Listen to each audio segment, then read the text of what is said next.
What hobby makes you immediately think this person grew up rich? Anything involving owning a horse. True. Definitely the fancy styles are a good indicator. But then on the other side you have people that live in absolute squalor because they have nothing after funding their horse pets. Anything that doesn't match the climate of where they grew up. If they grew up in the desert but they're race skiers, then I assume they had the money to travel a lot and own all the gear, etc. I live in the desert and have a ski area 15 minutes from my house. But yes to the general premise. Polo. Years ago, I worked for Wrigley, gum company now owned by Mars when it was still owned by the Wrigley family and William Wrigley Jr. was the seer.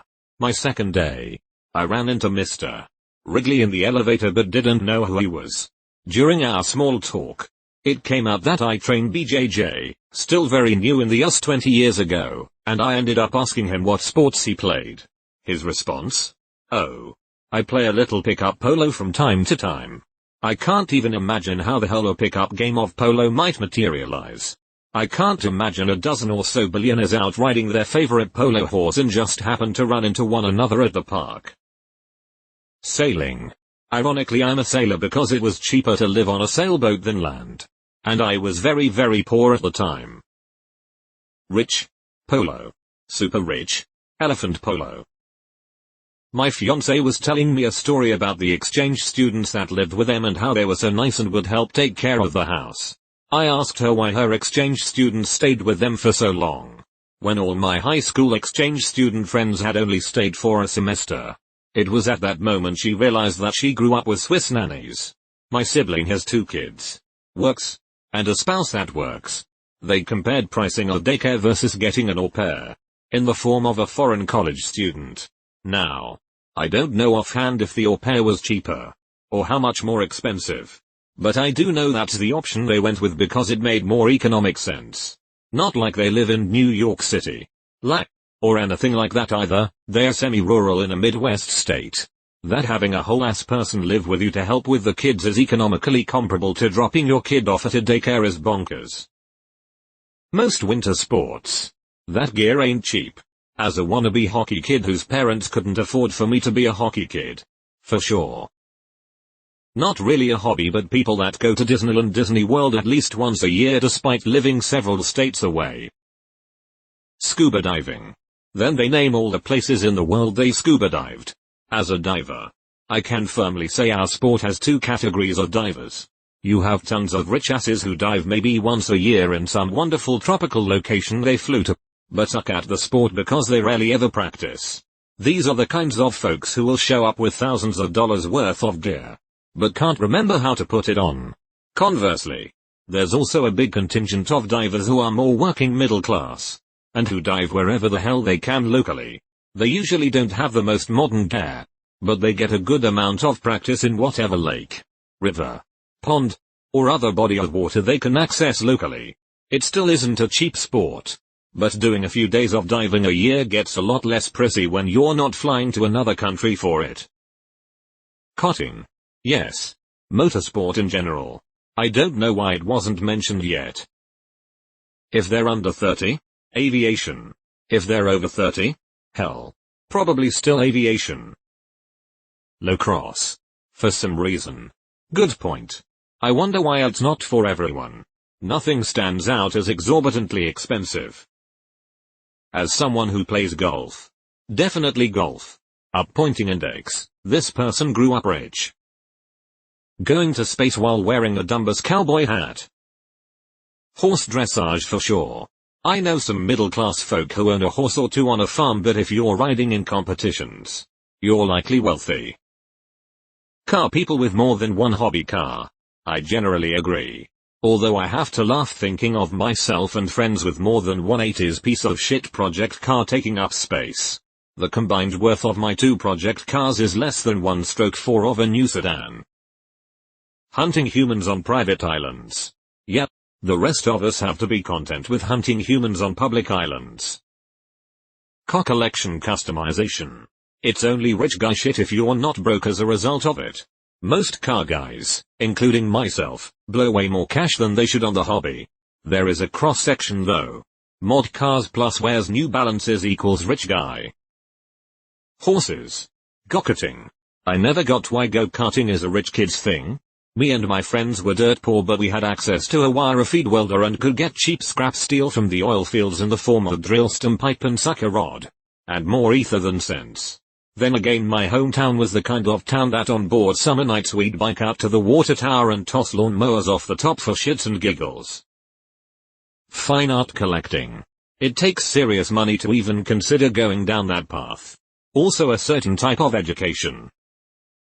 Sailing boating. What if you live near the coast?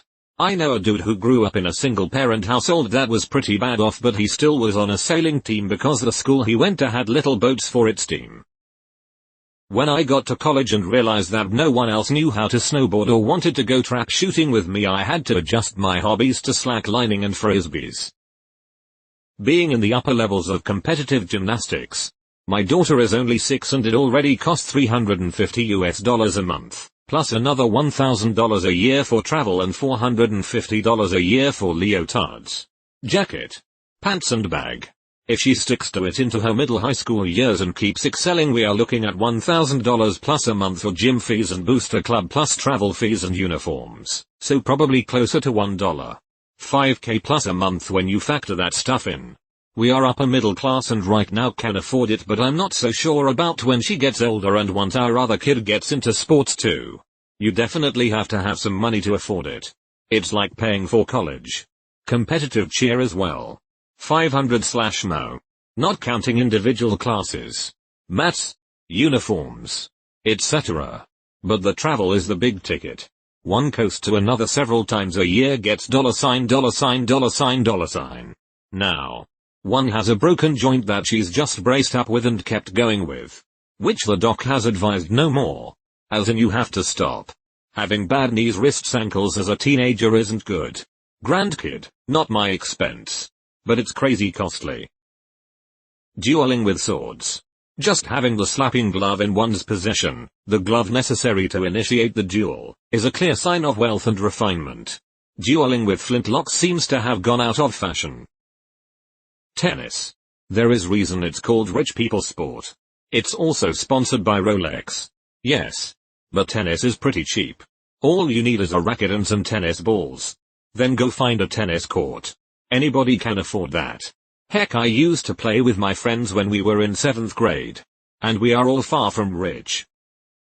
A person that's mountain biking insanely good at a young age. What if they're just a natural? Dolls.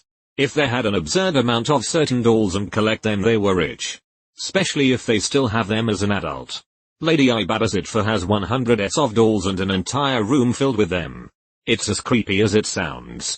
The whole room has its own insurance policy worth close to $1 million. That's how valuable it is. Most of these were collected when she was a child. Rowing. Anything sport involving horses, boats, rackets, clubs, and winter. Of course this was before the pandemic hit, but going on multiple cruises every year, and they aren't travel agents. Horse riding. Carriage driving. Deer stalking. Grouse shooting. Picnicking at Glyndebourne operas. Skiing at Cloisters.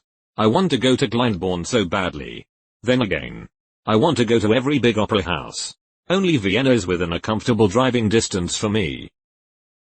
I ended up doing a lot of rich kid sports like skiing and sailing. But was definitely not a rich kid. I was getting by with the cheapest and oldest gear. Meanwhile some of my teammates would be getting new shit every season. It did get to the point where I began to lag behind the others purely because I couldn't afford to be out on the mountain every weekend or owned my own boat. Racing of any real kind, whether it be quads, dirt bikes, mini sprints, etc. That shit is not cheap. As someone who was fortunate enough to be brought up in motocross. You are absolutely correct.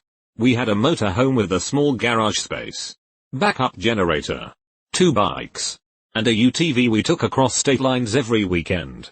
With fuel, food, gate fees, etc. It wasn't uncommon for each weekend to cost around $500. Nothing about the gear and maintenance was cheap either. Obviously it depends on the level at which you're into it, as pleasure riding is way more affordable. Racing is insanely expensive though when you're doing qualifying races to compete at national levels.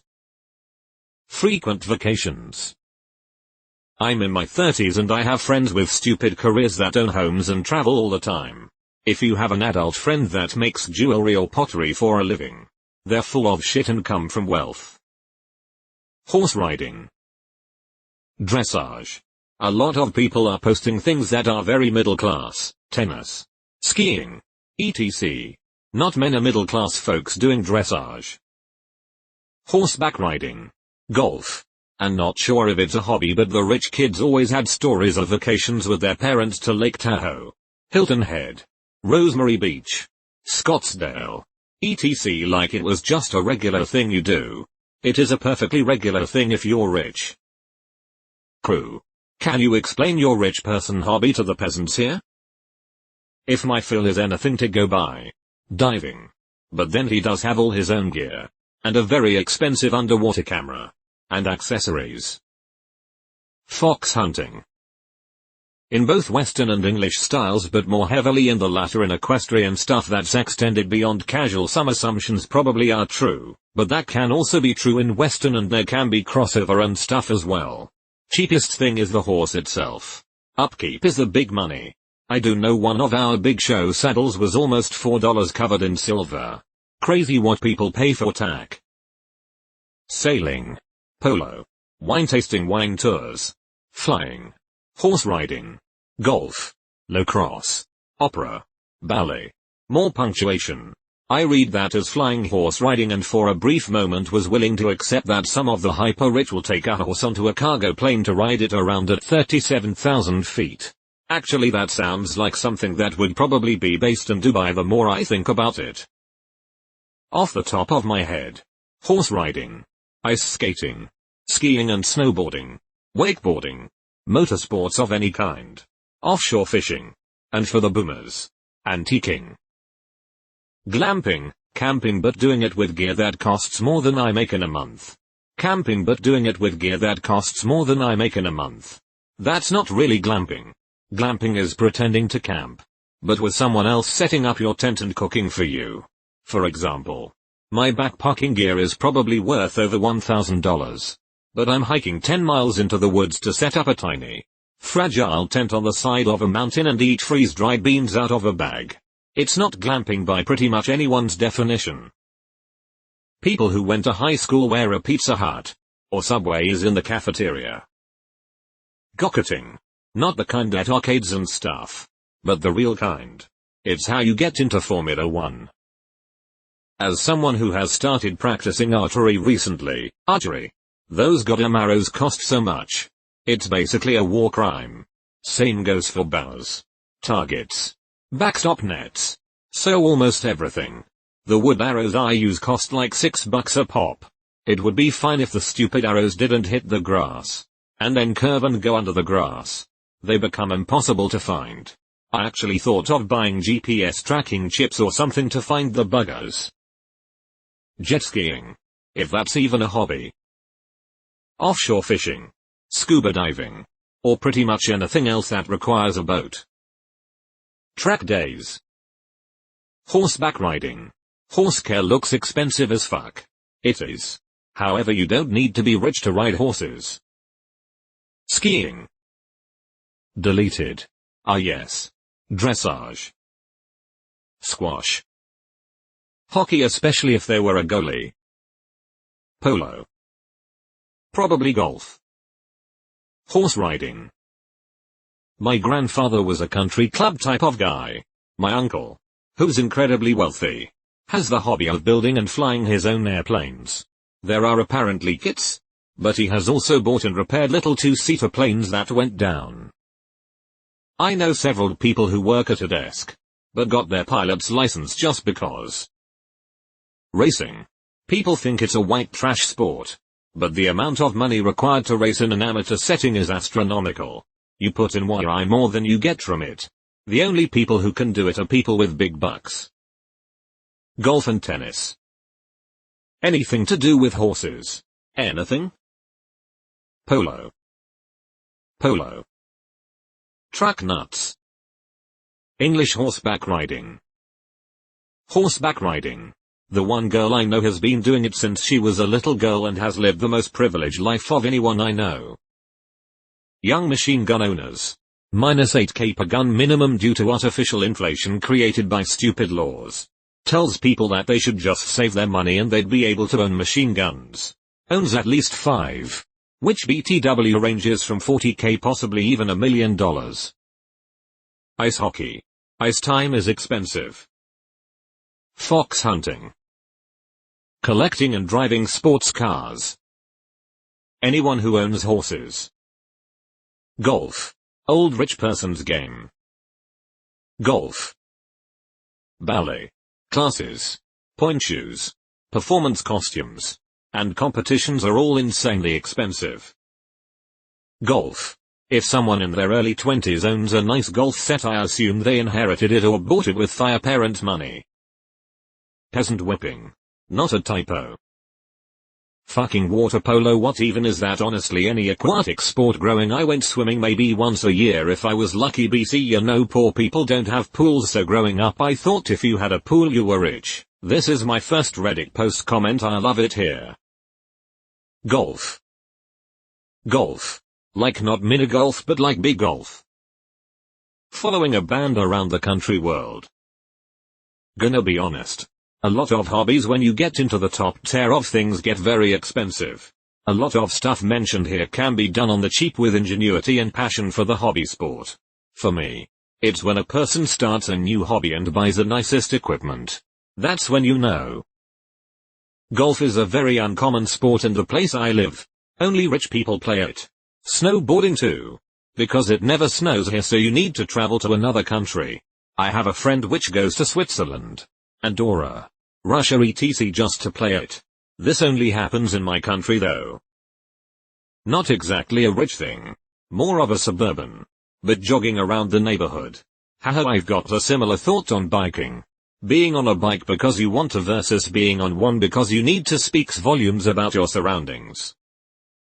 Not a hobby. But someone saying I'd love to set up a charity one day is a surefire sign someone comes from money. In my experience. Don't get me wrong. It's a good idea and they absolutely should. But your life goal isn't normally to set up a charity if you're struggling to put food on the table. Or worry about having enough money for rent. Sailing, yachting. Cryptocurrency.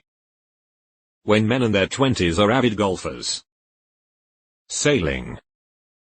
Dressage, woman shrugging. Collecting vintage tractors. Golf. Sailing. Golf. Sailing. Horseback riding. Mountain climbing in remote places in the world. Went to a work mandatory motivational speaker whose spiel was climbing Everest 4 times starting at age 22 and other mountains in Africa, Europe, and Asia. Guess I did not land the correct job out of college.